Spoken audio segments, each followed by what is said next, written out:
થોડાક સમય પહેલા છે ને કેરેલા ક્રાઇમ નામની એક વેબ સિરીઝ આવી હતી જે ક્રાઇમ થ્રિલર અને સસ્પેન્સથી ભરેલી હતી. તો હાલમાં બોલિવૂડ દ્વારા પણ આવી જ વેબ સિરીઝ લઈને આવ્યા છે જે છત્તીસગઢના જંગલ ઉપર આધારિત છે. અને મિત્રો કહેવાય છે ને કે હર જાનવર જંગલ में नहीं होता, कुछ इंसान के रूप में भी घूमता है.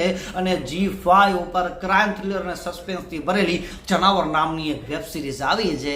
મિત્રો કુલ 7 એપિસોડ છે. શરૂઆતના એપિસોડ છે એ 20 મિનિટના છે અને છેલ્લા 2 એપિસોડ છે મિત્રો 30 થી 35 મિનિટના છે. એટલે વેબ સિરીઝ ખૂબ જ નાની છે, જલ્દીથી ખતમ થઈ જશે. અને ભુવન અરોરા મિત્રો ભાઈએ શું લાજવાબ પરફોર્મન્સ આપ્યો છે. તમને આને છે ને ફરજી સિરીઝમાં જોયા હશે અને હાલમાં છે મિત્રો આ વેબ સિરીઝમાં જોવા મળ્યા છે. અને પરફોર્મન્સની દ્રષ્ટિએ મિત્રો હેમંત કુમાર નામનો પીએસઆઈ નો રોલ તેમણે નિભાવ્યો હોય છે. હવે સ્ટોરીની વાત કરીએ તો છંદ નામના ગામમાં છે ને એમનું ટ્રાન્સફર થાય છે. હવે જેવા બિચારા ઘરે જાય છે ત્યાં જ ફોન આવે છે કે ભાઈ જંગલમાં એક લાશ પડી છે. હવે ફોન નંબર હોય છે અનનોન હોય છે. જેવા જંગલમાં જઈને જોવે છે ને મિત્રો એક લાશ મળે છે અને કોઈક ડીએસપી ને ફોન કરી નાખે છે. તો ડીએસપી સાહેબ તાત્કાલિક આવે છે. હવે જેવા હેમંત કુમાર ડીએસપી સાહેબને મૂકવા માટે જાય છે ને તો લાશનું માથું ગાયબ.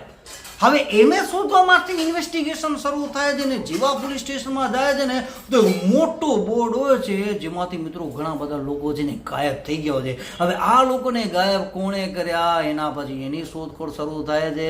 અને લાસ્ટનો તો જે સસ્પેન્સ છે ને મિત્રો આપણી વિચાર શક્તિની બહાર હશે કે આ વ્યક્તિ આવું કરી શકે યાર. ખરેખર ગજબની વેબ સિરીઝ છે મિત્રો, ક્રાઇમ થ્રિલર અને સસ્પેન્સથી ભરેલી. એકવાર અવશ્ય જોજો.